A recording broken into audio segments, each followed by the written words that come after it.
almost 2 years ago now, I did a video about all my CD collection. So I thought maybe we could do this like a yearly thing where I show off all of my CDs, not to like show off, but also I love these guys and I want to show them off. So if you watched that other video, you may notice some that aren't here because I like giving gifts. So I'm gonna go in band order. I put them in ABC order and I'm gonna pick them up by band. Okay, so some of these were in the original. These two were, I believe. And all three, no, these two were gifted to me by Caden. So he meant to buy this one for me because it has Vic Fuentes on it. What's that song called again? Love Like War. It has a Love Like War on it. And so he got this one on accident because, you know, he doesn't like All Time Low. So I ended up with both because my best friend spoils me. And I think that's amazing. They love how similar they look. And then nothing personal, you know. Next up is not a whole band because I don't have any more of their music, but this is A Skylit Drive. This one's also gifted to me by Caden. That's a really running theme here. He's the only person that buys me CDs other than myself. Avril Lavigne. I believe I had another one of her albums, but one of my mean friends convinced me to get rid of it. So this is the only one I have now, but I'm fine with that. I found this one at the thrift store, I believe. This one I'm proud of. I've been dropping the ball on like my CD collections lately because, you know, real responsibilities. But I have Suicide Season, I have If There's a Hell, and Count Your Blessings from Bring Me the Horizon. And I believe I bought all three of these myself. No, I believe this one was a gift from Caden, and the other two I bought myself. Yeah, I remember now. It's like all these pictures of all our Sykes and all the gang. There he is, my boy. I'm gonna take all of them out of the cases, but some of them just genuinely have such like beautiful art on them that I feel like it's a crime not to show you, but it does take like for fucking ever. Okay, let me show you. Isn't that fucking cool? I should put this one up on my wall, actually. Yeah, this one's going on the wall. And here's what the CD looks like. Really pretty. Count Your Blessings. I love Count Your Blessings. I can't believe, like, a lot of... Because, like, I think the whole joke is that, like, Bring Me the Horizons fans don't like deathcore, and deathcore fans don't like Bring Me the Horizon. So, Count Your Blessings is very underrated. But if you like Bring Me the Horizon and you haven't listened to Count Your Blessings, I think that you should listen to it. It's an amazing album. Okay, this one's not a fold-out, but it's got the pictures of everybody in it. So I don't really want the new ones, per se. Well, not per se, I don't want the new ones. I'm not one of those fans that's like, oh, I hate the new music. It's not, like, my favorite, so I'm just not gonna buy it since I'm not that... I almost said psyched, since I'm not that hyped about it. But I just want, this is what the edge of your seat was made for. I don't think I'm ever gonna get that one, Jesus Christ. And then, Sempiternal, and I'm happy with just having those. And this one I got for Caden on Valentine's Day. Bullet for My Valentine. You know, nothing much. You know how it is. Oh, but you see in black, it says Bullet for My Valentine on the CD. Before Today, I'm tired of people making it seem like Before Today is super underground. I feel like any band that a famous person used to be in is, like, just popular by proxy. Because it's just like, oh, you know that it used to be Pierce the Veil before they were Pierce the Veil? And people were like... No way, Pierce the Veil. You know, another nice looking booklet. I just don't want this one on my wall. I hate the color orange. We're all emo here. You guys know, is it called Bullet for My Pretty Boy? Yeah, Bullet for Pretty Boy. Do you guys know that band? Because I saw a, like, emo band, Iceberg, and it was, like, right at the bottom, like, super underground. And I was like, I don't really feel like they're that underground. But who knows? Maybe they are. And then now we have both Confide. I love Confide. They're super underrated. Their frontman, like, not to make you not like them, but their frontman, first of all, he's British, but he was all on Instagram, like, being happy that Trump won, and, like, he didn't explicitly say that, but you could tell that's what he meant, and it's like, I'm sorry, you're not even from here, dude. But I love this album. Caden got me this one. I didn't even know that, the one that's on Spotify, that's a re-release. This is the original, and I didn't even know until he bought me this, so then I, like, actually did my digging, and I was like, oh, shit. And the sticker says that it's, like, a youth ministry resource, which I think is, like, funny. Confide is a Christian band, if you didn't know. And this one is Recover. It came with a poster, which is on my wall. There's stuff covering it, so I couldn't really show you. I need to move that, because it's in a really bad place, but... I love this album. I love Confide. Familiar with Penknife Love Life and not Confide? It's the same frontman, but I don't know why you'd be familiar with Penknife Love Life and not Confide. The drummer was actually in Avenged Sevenfold for a little after the Rev died. And then this I got from, guess who? Caden from Christmas on Christmas. And I'm like I've liked Chiodos for a while now, but I'm in like this big Chiodos phase right now. Like I want them tattooed on me. I'm talking Chiodos phase. So this is the, did I flip it over? Oh yeah, it just looks the same front and back. Okay. In this huge Chiodos phase, like I even read King Lear to understand this album better. And then I'm gonna read All's Well That Ends Well.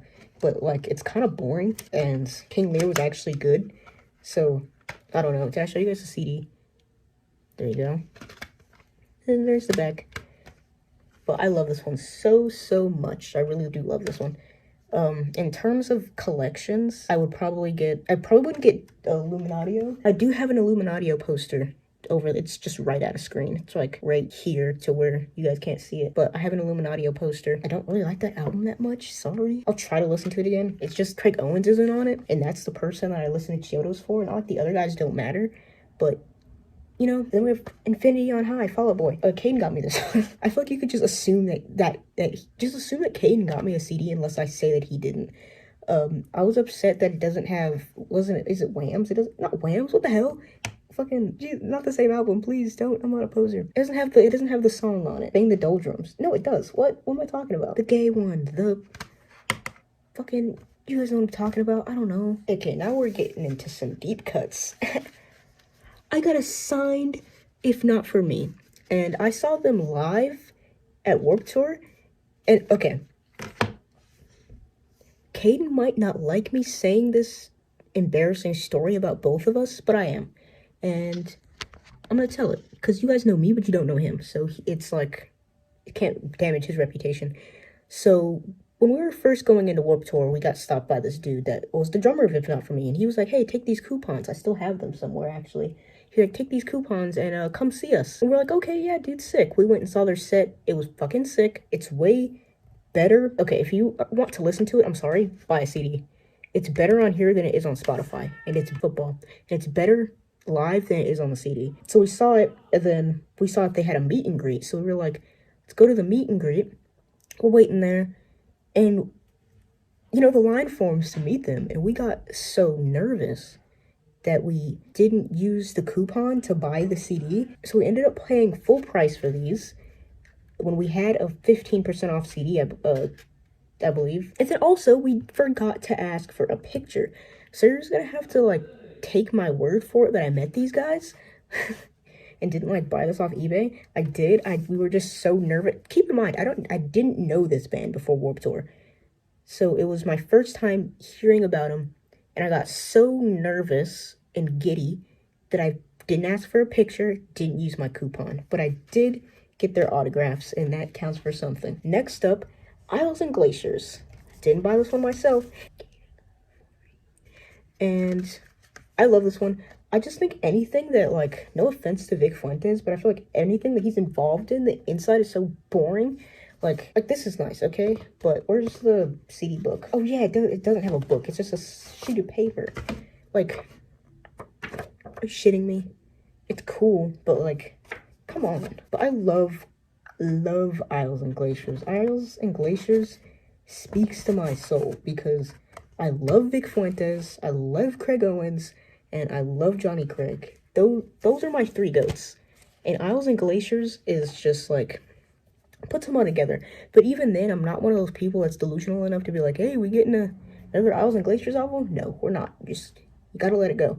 In the same vein, we're not getting a Downtown Battle Mountain 3. That's not happening. Okay, and this one, to break up from all the emo music, I have Maroon 5, Song About Jane. I really do love this album, but I didn't buy this for myself. I bought this for my mom, and then when I tried to give it to her, she was like, I don't really want it, and I was so upset, I almost cried about it.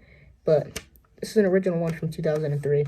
It's a little cracked on the screen and on the case, but I don't care. I love this album. Gotta start making pop like that again, you know? Like that slightly rockish. Next, another band I gave up on trying to collect is MCR. Contrary to the flag behind me, I'm not the biggest MCR fan. I mean, I like them.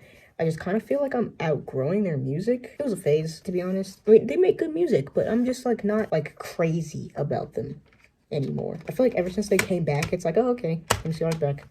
You know, But they're a good band. They still hold a place in my heart. I want to get MCR tattoo, a subtle one. Why did I open this to show you guys that? What the hell? This one has a poster that is right here on my wall that I'll take a picture of in post, and you guys are gonna see this and be like, why do you, okay, one, why do you have Pete cut out? Why do you have the guy from 1984? Why do you have a drawing of Ash Trevino? And what's up with Anakin Skywalker? And to that I say, mind your business. Okay, next is a smaller band that I got really into for a little bit. I mean, I still like their music. It's just not one of my go-tos, but this is My Ruin with Terry B and her fucking husband. But I love this album. It was one of the first CDs I ever got. They never got that popular here, but they got some fame in the UK, which is cool for them. And then the next is another band, Pierce the Veil. Yeah, this is coming up. I showed this in the last video, I'm pretty sure, but you know how it is. It's Pierce the Veil. I actually haven't gone through this in a while. I hate the ones that are flipped through and aren't just like out, you know? It's amazing. I just wish that it had like demos. Like I know that they only do demos on like vinyl because one, it's more space, two, it's an incentive for you to buy vinyls, which are more expensive. But it's like, God, man. I also wish that She Makes Dirty Words Sound Pretty was on here. But again, Apple Music, whatever. Collide with the Sky also, it didn't have a poster, but it was one of the ones that pull out. So I have that one over by my bed. Collide with the Sky holds a special place in my heart. Like, it's not Hold On Till May. That's not the song. It's actually To Match Into Water. If you hear my mom talking in the background, she is crazy about football. And it's Sunday. A Match Into Water, like, I don't know what it is. I can listen to that song a million times over and over and it'll still have the same effect on me. And it's like, Jesus. Same with Misadventures is such a summer album, you know? So this is straight summer. Let me give these all a season, okay? A Flair for the Dramatic is like, it's like you're sad on the weekends. I know it's not a season. You're sad on the weekends, maybe like late fall. Obviously spring. Hold On Till May. This is a spring album. It's a spring album. This I'm kind of getting like late summer, early fall. I don't know why. It's just giving like prom to me. And also a lot of my, only half of my viewers are from the US. The other half are split between Canada and Poland. So Canadians and Poles, I don't know if you guys have prom. I don't think Poland does, but Canada, do you bring summer? It's a straight summer banger. And I know that this is, I'm thinking of Bedless, like Never Into Summer, but it's the vibes of it. You have to get me on this. Jaws of Life. Also a summer album.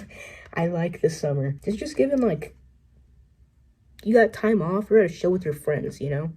That's what, this one is the only Pierce the Veil album that has some misses for me. Like other ones, like straight bangers all around. I wouldn't skip anything on Flair for the Dramatic. I wouldn't skip anything on Selfish Machines. I wouldn't skip anything on Collide with the Sky, because I really do love the features on that one. Wouldn't skip anything on Misadventures. The Jaws of Life, I'm skipping. I don't like Past Nirvana that much. It was cool when it came out because it was like the first Pierce the Veil song in a minute. I woke my parents up for it. They weren't that happy. I was geeked. Even When I'm Not With You was good, that he wrote a love song about his wife. Little mid to me. It's cool. Again, it was cool back then. Emergency Contact, still, I mean, all love songs are a little corny. It's a little on the cob for me. You're probably like, damn, what does this guy like? I don't like Irrational Fears. I don't like Shared Trauma. I do like 12 Fractures. So other than like all of the album, I like it. Okay, the next, I have another band. You know, these are like two of the only three good ones. So this is actually one of the originals. The original print. Stop it, fuck. This is one of the original prints that has a crack down it. But I could just get a new case for it. I love this one. This was one of, I remember, this is one of the first ones I got. Amazing. I don't want to put this on the wall just because it's not laminated. This is just like straight paper, you know? It's not like shiny like the other ones. So I don't want anything to happen to it. So it stays in here. And it will stay in there. There's the CD. And then there's Pretty Odd. I love Pretty Odd. I have a picture of Ryan Ross that I've tore out of here that I keep in a frame. And my dad doesn't like the Pretty Odd photo shoot of Ryan Ross. He said he looks like a pedophile. These next two, I do have two copies of the same one. I got this for someone. I'm not gonna get into that. Bought this for somebody. Didn't end up giving it to her. But this is the Thriller Records sample that you got at Warped Tour that you get just for straight free. They were like, "Oh, let's take as many as you want." I'm like, "Oh, really?" So I took that. Thriller. It's got If Not For Me, Rain City Drive, Broadside. Those are the only ones I really know. Oh, Honey Revenge, I know that, the home team. I saw the home team at Warped Live. Okay, now Holy Peak, The Devil Wears Prada. I believe this one has a DVD in it. Oh yeah, here's the... I think this is a DVD in it because it has 2 discs. Like if you see, it's got another disc on the other side. I believe that one of these is a DVD. Yeah, it's a DVD. I love those. I just never really look at them. I've already passed that album up, but a lot of people are like, oh, Live in Denver sucks, Caden. You know, Live in Denver sucks. No, it doesn't. God. Speaking of Caden, Water Park. We saw Water Parks twice this year, me and Caden. Not this year, I guess. Last year, 2025. We saw Water Parks twice. Once at the Secret Show, and then other during the, what was it, the Prowler Tour, I think it was. I see Water Parks more than I see my own mother. We'll go to those shows because it makes them happy. And it's like, you really don't even have to know all their music to enjoy yourself at a park show. They're great performers. And then this was the Warped Tour 30 years. Like, you know how every year they do, like, the compilation? This was this one. I've seen people selling these for, like, $50 on Depop. Depop is a curse. It's like you can't do anything on Depop without someone coming to bring you down. Yeah, but these were all of my CDs for 2025. I did buy one, actually. If it comes before I finish this video, I will put it in here. It's oh my goodness. It's through Art We're All Equal by Slaves. I love Slaves. I love Slaves. Don't click that. Slaves the band is one of my favorite bands at the moment. Here are my top 5. Slaves, in no particular order. Slaves, Chiodos, Dance Gavin Dance, Properties of Nature, and did I already say Drugs? If I didn't say Drugs, then Chiodos. If I already said both of those, then Johnny Craig's solo music. I don't know.